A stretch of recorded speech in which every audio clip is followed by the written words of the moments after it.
18절까지 말씀 교독하겠습니다. 잠언 10장 1절에서 18절까지 말씀 교독합니다. 오늘은 5월 18일 금요일 아침입니다.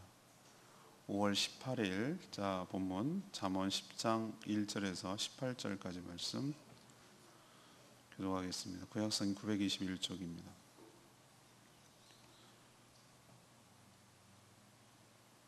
솔로몬의 잠언이라 지혜로운 아들은 아비를 기쁘게 하거니와 미련한 아들은 어미의 근심이니라. 불의의 재물을 무익하여도 공의는 죽음에서 건지느니라.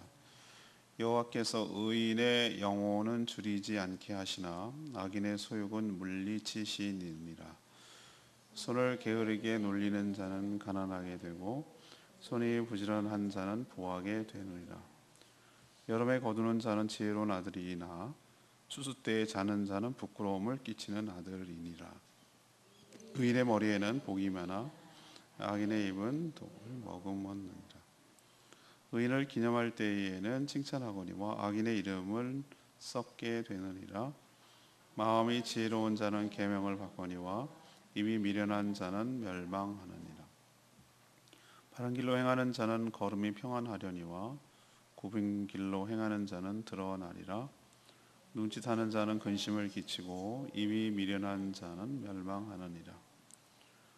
의인의 입은 생명의 샘이라도 악인의 입은 독을 머금었느니라. 미움은 다툼을 일으켜도 사랑은 모든 허물을 가리느니라. 명철한 자의 입술에는 지혜가 있어도 지혜 없는 자의 등을 위하여는 채찍이 있느니라. 지혜로운 자는 지식을 간직하거니와 미련한 자의 입은 멸망에 가까우니라. 부자의 재물은 그의 견고한 성이요 가난한 자의 공핍은 그의 멸망이니라.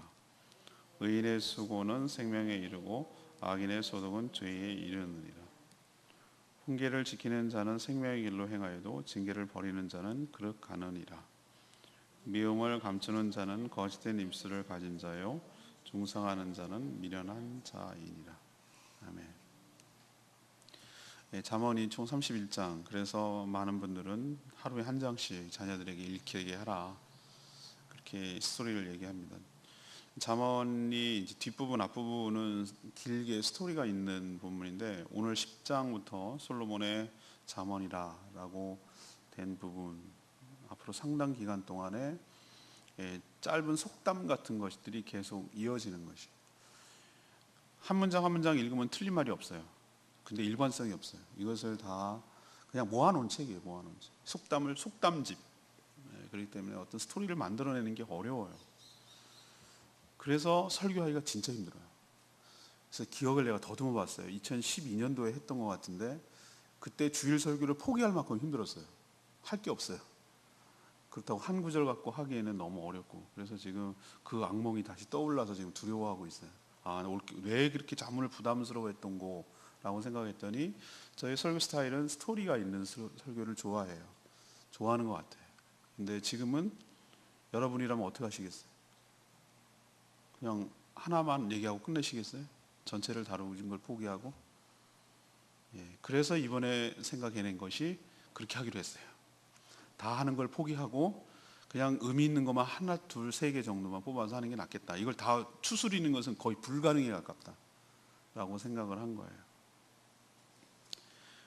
짧은 경구를 병행해서 대조함으로써 이제 의미를 부각시키는 이런 방법을 쓰고 있는데, 이 짧은 솔로몬의 그 잠언이 이제 이어지는 거죠.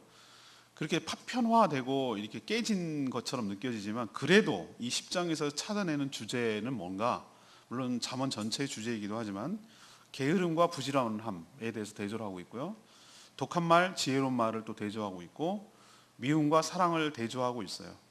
또 게으른 재물은 악이고 부지런하게 얻은 분은 선이다, 이런 개념을 대조해서 서로 부각을 시키고 있다는 걸 알 수 있어요. 또 독품은 말은 악이고 샘 같은 입은 선이다, 미움의 악이고 사랑이 선이다, 이런 내용을 서로 지금 대조하고 있습니다. 그래서 오늘 생각해낸 질문은 이겁니다. 무엇이 선인지를 어떻게 분별할까? 무엇이 선이고 무엇이 악인지를 어떻게 분별할까? 말씀대로 분별하면 되겠죠. 오늘 말씀 보면 1절에서 5절까지 불의한 재물이 악이고 부지런하게 얻은 부가 선이라는 거예요. 오늘 말씀에 의하면, 그러니까 10장부터는 어떤 주제를 가지고 길게 설명하지 않고 속담처럼 짧은 경구를 모아서 나열한 거라고 제가 말씀드려요. 서로 병행시키고 대조시켜서 그 의미를 강조하고 부각시키는 그런 방식으로 취했어요. 라임을 맞춘다고 하죠. 우리도 운율을 맞춘다고 하죠. 운율. 그런 것처럼 그렇게 하고 있어요. 솔로몬의 잠언인데 오늘 뭐라고 그러냐면 지혜가 바로 선이고 미련함이 바로 악이에요. 서로 개념이 다른 것들을 연결시켜 놓고 있죠. 우리가 생각할 때 통념적으로 악 그러면은 남한테 해코지하고 뭐 아주 못되게 굴고 그런 것이, 선 하면은 친절하게 굴고 잘해주고 뭐 이런 개념을 통상 딱 떠올린다고요. 근데 서로 전혀 다른 개념이 지금 두 개가 맞붙어 있는 게 성경의 이게 묘미이기도 하고 새로운 지평을, 우리의 생각을 확 열어주는 거예요. 일관성 있게 잠언에서 하고 있는 얘기가 뭐냐면 지혜가 선이라는 거. 지혜가 왜 선이야? 선과 지혜는 좀 다른 개념 같은데, 근데 지혜로운 게 선이라는 거예요. 미련한 게 악이라. 미련한 거는 좀 미련한 거지. 미련해서 좀 굼뛰고 좀 답답하고 말도 어눌하게 하고 생각도 짧고 경우도 없고 이런 걸 미련함이라고 떠오르는데, 미련한 게 악이라니까 이게 확 개념이 다르게 다가가는 거예요. 근데 우리가 생각할 때 성경에서 말하는 개념이 그럴 수도 있겠다라는 생각을 좀 한번 해봐야 되는 거예요. 우린 미련함이 미련한 거지 악이라고는 생각 안 했잖아요. 근데 오늘 말씀에 보면 그렇다는 거예요. 그럼 뭐가 선이고 그럼 뭐가 악인데요? 우선 재물을 얻는 방식에서 갈려요. 오늘 첫 부분은 재물 자체는 선과 악의 개념이 없어요. 그러나 그것을 얻는 과정에서 차이가 나요. 불의한 방법으로 재물을 얻으려고 하는 것이 그 자체가 뭐라고요? 악이죠. 왜 불의한 방법으로 합니까? 정상적인 방법으로는 빨리 못 얻으니까. 남 사기치고 폭리 취하고 이렇게 해야 빨리 모으니까. 그게 악이라는 거예요. 그게 게으른 거예요. 게으른 사람 특징이 뭔지 아십니까? 쉽게 벌려는 거예요. 왜 무단횡단을 합니까? 게으르니까. 그게 악이니까. 이제 개념이 떠오르시죠? 게으르다라는 것은 뭐냐면 이렇게 돌아가야 되는데, 저기 원래대로 하자면은 저까지 가서 횡단보도를 건너고 이렇게 해야 되는데 그렇게 하고 싶지가 않은 거야. 그래서 어떻게 해요? 건너는 거예요. 그러니까 게으른 것이 곧 악일 수도 있어요. 자기가 해야 될 것을 하지 않으니까, 쉽게 가려고 하니까, 돈도 쉽게 벌려고 하니까, 그렇구나, 게으른 것이 악할 수도 있겠다라는 생각을 하는 것이죠. 반대로 스스로 부지런해서 정당하게 얻는 부는 뭐라고 말하죠? 그건 선이다. 그걸 뭐라고 그러면 안 된다. 근데 우리나라는 대부분이 재벌이 욕먹는 이유가 앞부분에 있어요. 앞부분에. 근데 미국이나 미국을 다 좋게 평가하는 건 아니다만, 아주 미국도 악한 기업들이 많습니다만, 거기는 부한 사람들을 함부로 이렇게 우리처럼 이런 식으로 대하지는 않아요. 왜냐하면은 정말 정당하게 벌기도 했고 참신한 아이디어로 하고, 또 그 번 것 갖고 뭐 합니까? 의미 있게 쓰니까 그걸 막 이렇게 우리나라처럼 비난하지 않아요. 마이크로소프트 빌 게이츠 회장 같은 사람은 어마어마하게 MS 워드, MS 그 프로그램을 다 만들어가지고 운영체계를 만들어 윈도우 만들어갖고 어마어마하게 부자란 말이에요. 근데 그 부인과 그 사람은 정말 전 세계의 기아 빈곤이라든지 그 다음에 질병 퇴치라든지 이런 것에 자기 부를 나누니까 그걸 막 뭐라고 하지 않잖아요. 근데 우리나라 재벌들 보세요. 어떻게 하는가? 오만 가지 갑질을 다 하고 이제 또 터졌어. 이제 롯데야 이제 다음 타잖아 롯데. 내 롯데 그럴 줄 알았어요 내가. 제가 롯데에 대한 첫 이미지는 제가 실습을 나갔을 때 개념이었는데, 이 기업은 진짜 도대체 뭐지? 라는 생각이 들었는데 아니나 다를까요? 아니나 다를까. 근데 그것만 그럴까? 우리나라 대부분의 기업들이 그런 문화가 있단 말이에요. 갑질 문화. 돈으로 천민 자본주의. 돈으로 사람을 부리고 자기네는 귀족 계급으로 하는 그런, 그 사람들이 다 돈을 사원들이 벌어주는데도 자기가 돈을 갖는다고 생각하고, 그 어린 것들이 함부로 하고 돈 있다고 막 소리 꽥꽥 지르고 사람 함부로, 이런 거 다 쓸어 가야 됩니다. 싹 쓸어내야 되는 거예요. 이런 발도 못 붙이게 해야 되는 것이. 그런 거 보세요. 정당하게 부를 취했으면, 정당하게 부를 얻었으면 존경하고 사랑하고 그렇게 하죠. 근데 부당한 방법으로 착취하고 꺾기 하고 하청업체에 누르고 롯데에서 지금 울며 나와서 회견하는데 기가 막혀요. 납품하는 업체도 후려치고 다 피해 떠넘기고 돈 안 주고 하는 거 보면 정말 피눈물 날 것 같아요. 그리고 자기네는 잘 벌어서 103층 빌딩 올리면 뭐 할 건데, 그게 다 수치지. 그게 수치로 탑이 올라간 거죠. 그런 식으로 부당하게 벌은 돈에 대해서는 악이라고 오늘 규정을 하는 거예요. 정당하게 벌은 것에 대해서는 오히려 선이라고 얘기하죠. 하나님께서는 오히려 공의롭게 이렇게 얻은 부를 인정하시지만, 또 누리게 하시지만, 탐욕, 부당한 방법으로 얻은 부는 뭐하게 하신다고요? 부끄럽게 만들고 물리치신다고 하셨어요. 우린 지금 보고 있잖아요. 그 하나님의 공의로운 것을. 불의한 재물은 당장은 좋아 보여도 결국은 전혀 도움이 되지 않는다라고 오늘 얘기를 하고 있습니다. 하지만 공의로운 방법으로 얻은 부는 영광이 되고 축복이 된다라고 얘기를 하는 것이죠. 제가 전에도 한번 이런 말을 한 적이 있는데, 목적이 옳다면 그것을 이루는 과정과 방법도 옳아야 될 줄로 믿습니다. 선악은 결과만이 아니라 그 과정까지도 포함하고, 하나님은 그 과정도 넘어서서 그 마음의 중심과 태도를 보신다는 거 기억하셔야 됩니다. 하나님께서 속일 수는 없어요. 하나님께서, 그리고 왜 이렇게 부당한 방법으로 하려고 하냐? 하나님의 축복을 안 믿으니까, 하나님을 신뢰하지 않으니까, 내 방법으로 살아가려고 하니까 인간적인 방법을 총동원해서라도 그렇게 해야 되는 것이. 삼성처럼 노조를 만들면 자기네가 불편하고 힘드니까 어떻게든지 간에 노조를 와해시키려고 그렇게 길을 쓰는 방법을 취해서 그 부를 취한 거예요, 지금까지. 하나님께서 그거 다 드러나게 하시고 다 그것을 몰락하게 만들잖아요. 우리도 결과가 개처럼 벌어서 정승처럼, 전 이 속담 아주 마음에 안 들어요. 정승처럼 벌어서 정승처럼 써야 돼요. 개처럼 벌어서 정승처럼 쓰면 안 돼요. 과정이 어쨌든 간에 결과만 좀 아니에요. 하나님 그렇게 여기지 않고, 그 동기도 과정도 그 결과도 하나님께서 옳고 정당해야 되는 것이에요. 하나님께서 책임져 주실 줄로 믿고 해야지, 하나님을 불신하기 때문에 자기 방법으로 하려고 하면 이런 게으름과 부당함이 나온다는 거예요. 여러분들 명심하시고, 오늘 첫 번째 기준, 불의한 재물이 악입니다. 그 이루는 방법도 악이고요. 그러나 부지런하게 정당하게 얻은 부는 선입니다. 그 과정도 옳고요. 여러분들 어디를 선택해야 될지, 어디가 악이고 어디가 선이고, 무엇이 지혜고 무엇이 미련한 것인지 여러분 잘 판단하고 깨닫기를 바랍니다. 두 번째, 6절에서 11절까지 말씀, 독을 품은 입이 악이고 샘 같은 입이 선이라는 거예요. 앞으로 이제 지금 앞으로 쭉 진행되겠지만 여러 번 듣게 될 주제가 뭔지 아십니까? 가장 많이 다루는 주제가 앞에는 뭐였죠? 재물, 돈에 관한 것이고요. 지금 중간 토막에서 다루는 6절에서 11절까지 다루는 것이 뭐죠? 말이에요, 말. 말을 굉장히 많이 다뤄요. 우리가 일상에서 가장 많이 사용하는 언어, 그건 말이죠. 말은 우리의 속에서 나오기 때문에 우리의 마음을 잘 드러내죠.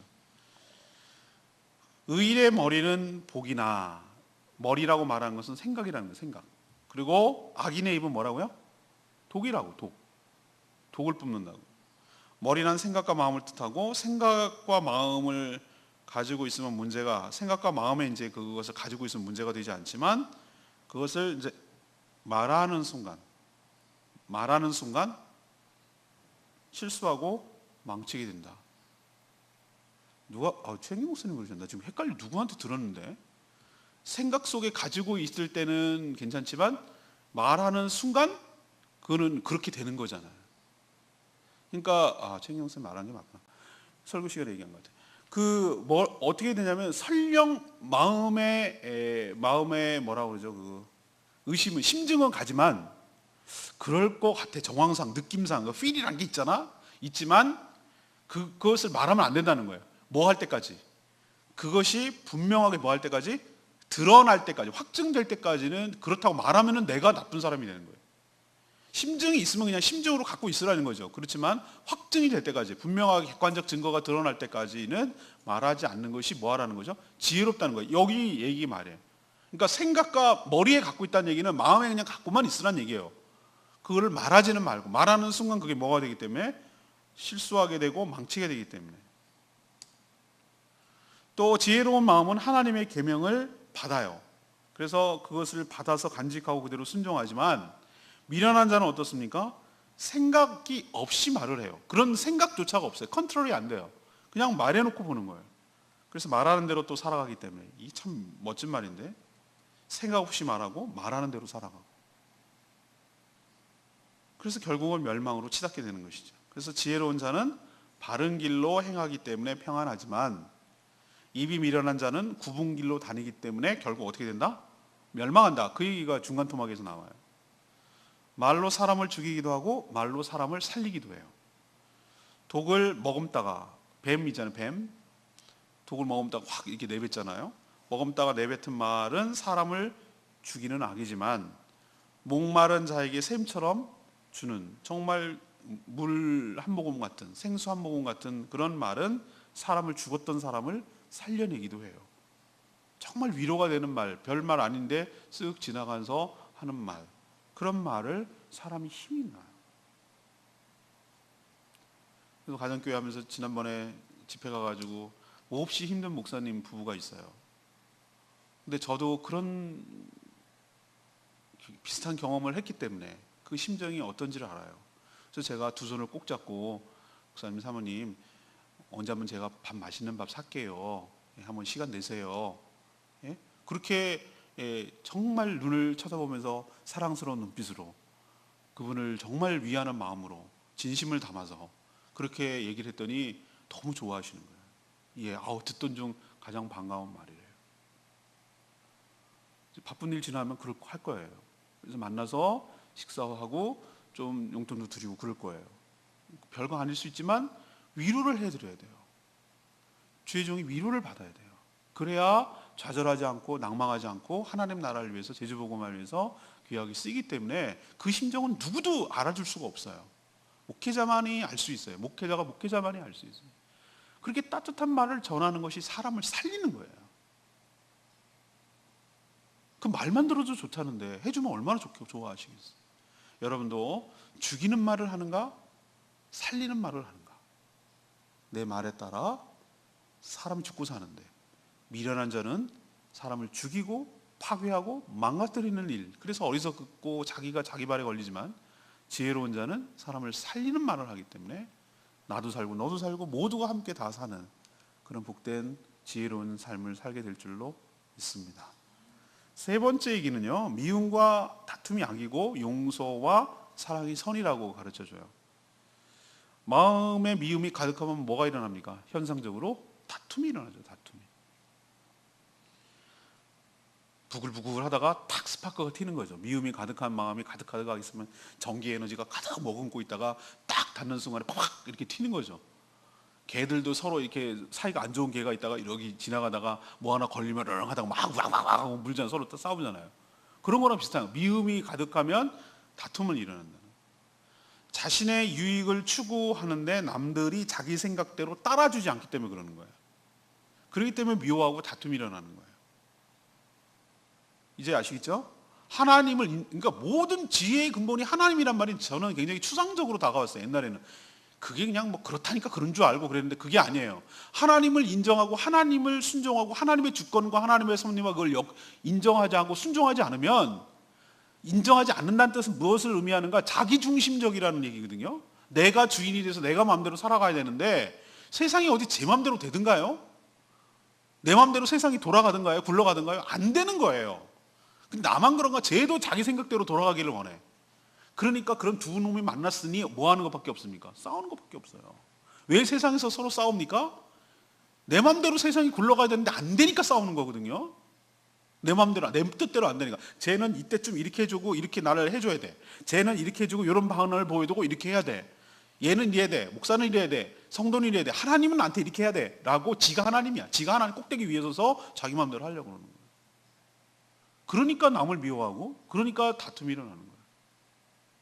하나님 앞에 겸손하게 하나님의 주권을 인정하고, 설령 내가 이해 안 되더라도 하나님의 선한 뜻이 있음을 믿고 나에게 유익을 주기 위해서 그런 것이라고 생각하고 믿음으로 수용하고 받아들이는 태도가 있다면 그게 믿음인데, 그게 있다면 싸울 이유가 없는 거예요. 지금은 납득이 안 가지. 지금은 이해도 안 되고. 그렇지만 지내놓고 보면 이것이 나에게 유익하기 위해서 하나님께서 허락하신 것이다. 꼭 필요했나 보다. 라는 것을 하고 생각을 하고 믿고, 지금은 도대체 내가 이해를 못하겠지만 그냥 잠잠하게 기다리고 인내하고 믿음으로 소망 가운데 기다리고 있으면 다툼이 안 일어날 건데, 내 식대로 내 타이밍에 내 방식대로 내가 원하는 장소에서 내가 원하는 시간에 내가 원하는 방식대로 이루어져야 직성이 풀린다고 생각을 하니까 뭐가 일어나는 겁니까? 다툼이 일어나는 것이. 다툼은 믿음 없음의 또 다른 표현이에요. 미움은 내 마음대로 안 되니까 생기는 감정이고. 그래서 이익을 위해서라면 남을 중상모략하기도 하고 심지어 자기 뜻대로 하면 몸으로 폭력을 사용하기도 합니다. 하지만 진정으로 사랑하면 어떻게 합니까? 상대의 허물을 덮어주죠. 그 사람의 허물과 잘못을 알고 있어도 말하지 않죠. 오히려 상대가 용서를 구하면 용서해주고 잘 살아가도록 돕죠. 그래서 그 관계가 늘 그 주변에 있는 사람은 평화롭죠. 저는 정말로 대단한 사람이 뭐냐면은 그 힘들고 어려운 데에서 그 버티고 살아내고 그 관계를 유지하는 사람 보면 진짜 최고로 난 존경스러워 보인다. 우리 교단에서도 목회자의 무덤이라고 불리는 교회가 하나 있어요. 거기만 갔다 오면 시체로 나와. 오래 버티질 못해.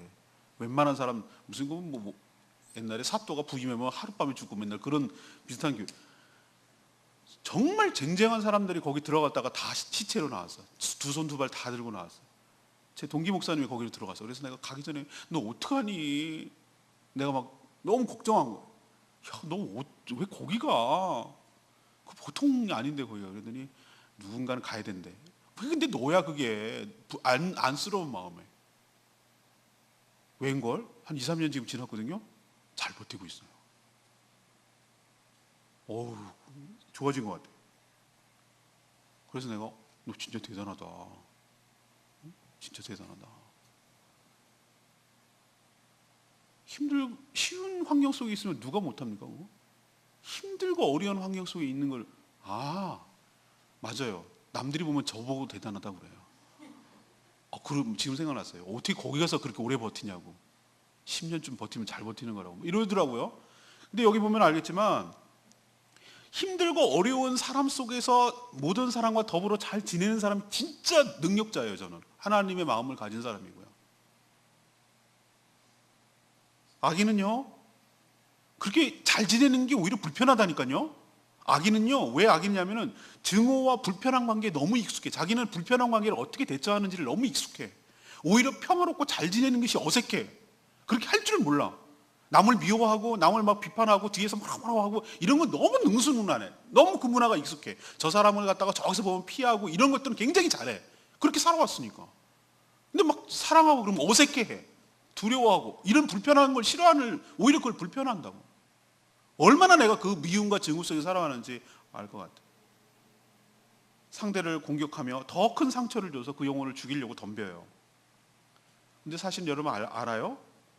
그러는 과정 중에 자신도 괴물이 되고 있다는 거, 그리고 자기도 상처를 데미지를 입는다는 거. 칼을 만지면 남만 다치나요?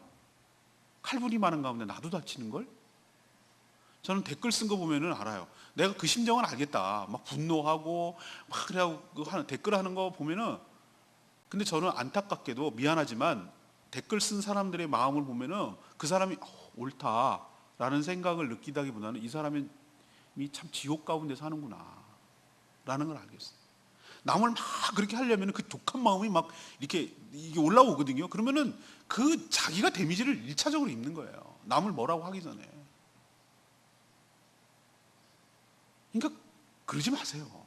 그럴 필요도 없고. 그러면 내가 다쳐요. 내가. 남만 다치는 게 아니라 내가 다친다. 내가 진작 이걸 깨달았어야 되는데. 철이 늦게 나요. 철이 늦게 나요. 오늘 말씀 갖고 하셔야 돼요. 용서와 사랑이 유약한 게 아니에요. 상대를 살리는 동시에 내가 사는 길이에요. 그걸 알기 때문에 용서하는 것이에요. 내가 관대하고 너그러워서가 아니에요. 하나님이 나한테 관대하셨고 너그럽고 내가 살기 위해서 관대하고 너그럽는 거예요. 그러지 않으면 내가 다치고 내가 갇히고 내가 다쳐요. 그래서 미움과 다툼을 조장하는 것이 악이라고 말하는 거고, 오늘 성경에 상처를 덮고 용서하고 용서를 받고 사랑하는 것이 선이라고 이야기하는 것이에요. 굉장히 실제적이고 잠언이 구체적이고 체험적인 것 같고 그래요. 그래서 우리에게 상당한 도움이 돼요. 여러분도 파편화된 것처럼 느끼지만 그 주제에 따라서 하나씩 하나씩 잡고 여러분에 해당되는 거 잘 해나가시기를 바랍니다. 7절 말씀, 레마의 말씀 7절, 의인을 기념할 때는 칭찬하거니와 악인의 이름은 썩게 되느니라. 자신의 삶은 생존에만 존재하는 것이 아니라는 생각이 들어요. 죽어서도 그의 이름이 존재합니다. 공의롭게 산 사람은 죽어서도 그의 이름을 뭐하죠? 기념하고 칭찬을 해요. 그죠? 나라를 구한 이순신 장군, 뭐 이렇게 하죠. 안중근 의사, 뭐 이러면서 이렇게 나라를 구하면은 전생에 나라를 구했나, 우리나라 속담이 그런 게 있잖아요. 그렇게 오래오래 그 사람의 이름이 기억해요. 제주도에 처음으로 선교의 그 척방한 땅에서 오신 이기풍 선교사님 기억하잖아요. 순교자로서요. 근데 이완용 같은 사람, 나라를 일본에 팔아먹은 놈, 그러면서 대대손손이 욕을 해요. 그렇죠? 그러니까 내가 생각할 때 이게 살아생전에만 끝나는 문제가 아니구나. 그래서 오늘 얘기하잖아요. 의인을 기념할 때는 계속 그 사람을 칭찬하지만 악인의 이름은 계속해서 썩는다고, 욕한다고, 그런 얘기를 하는 거 보면 잘 살아야 되겠구나 라는 생각이 드는 거죠.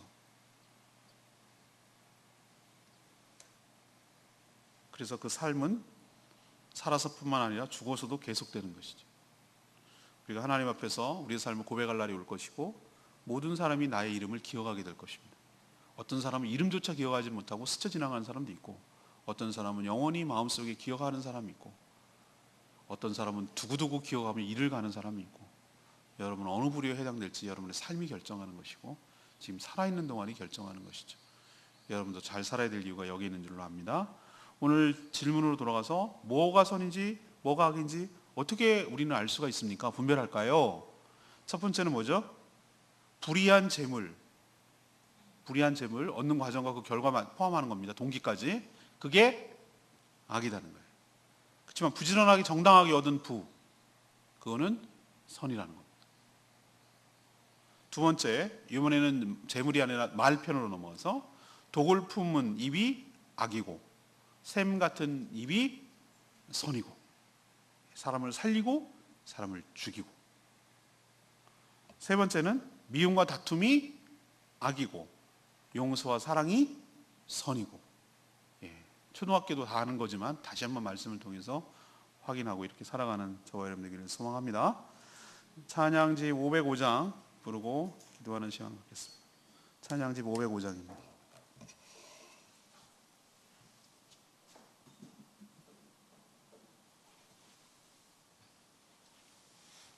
찬양지 505장. 나는 믿음으로 주 얼굴 보리니 아침에 깰 때 주 형상 만족하리.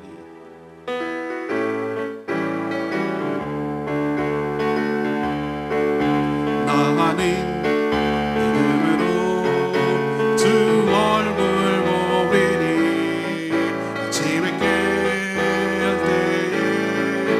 영상에 만족하리. 주님과 함께 원하네. 믿음으로 주 얼굴 보리라. 다시 한번 하겠습니다.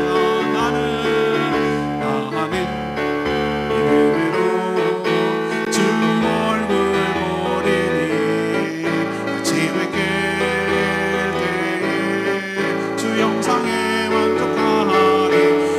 주님과 함께 원하네. 믿음으로 주 얼굴 보리라.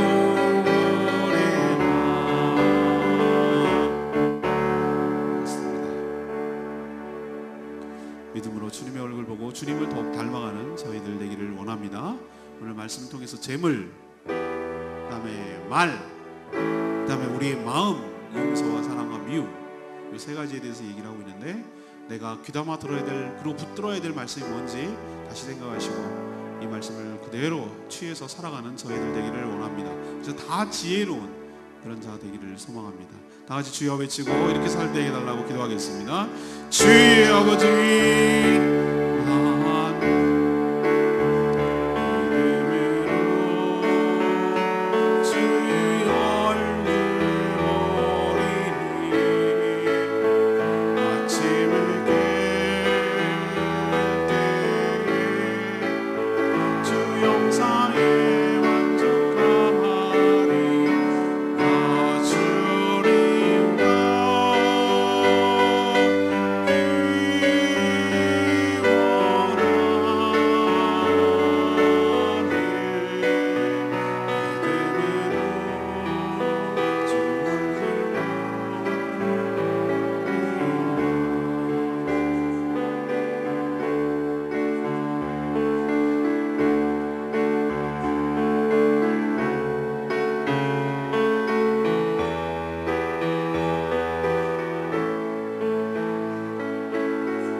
저에게 선과 악이 무엇인지 가르쳐 주시니 감사합니다. 저희도 지혜로운 자녀도 하나님 아버지의 마음을 시원케 하며 기쁘게 하여 주시옵소서. 불의한 방법으로 재물을 얻으려고 하지 않게 하시고 공의롭고 정당한 부를 얻고 누리게 하여 주시옵소서. 또한 악한 마음과 생각을 품지 않게 하여 주시고 이것이 밖으로 나와 독을 머금고 품은 말이 내뱉지 않도록 지켜주시옵소서. 미움으로 다툼을 일으키는 자가 아니라 사랑으로 용서하여 평화를 만들어가게 하여 주시옵소서. 우리가 하나님 앞에 서게 됨을 늘 명심하며 살게 하여 주시옵소서. 오늘도 하나님 은혜 가운데 살기를 원하고 간구하는 기도마다 응답하여 주시기를 원합니다. 우리의 기도가 땅에 떨어지느냐고 하나님께서 반드시 응답하시고 우리가 기대하고 생각한 것보다 훨씬 더 좋게 역사해 주시고 은혜 주시는 것을 기억하고 믿음으로 간구하며 기도하는 저희들 되게 하여 주시옵소서. 오늘도 어린이들에게 복음을 전할 때 그 어린이들이 복음을 듣고 삶이 변하고 세상이 변하고 이 제주도가 변하는 역사가 있게 하여 주시옵소서. 오늘 목장 모일 때마다 주님께서 축복하여 주시고 은혜로 채워 주시옵소서. 주님께 모든 것 맡겼고 예수 그리스도의 이름으로 축복하며 기도합니다. 아멘. 오늘 하루도 주님의 은혜로 살아가는 복된 하루 되기를 축복합니다. 기도하겠습니다.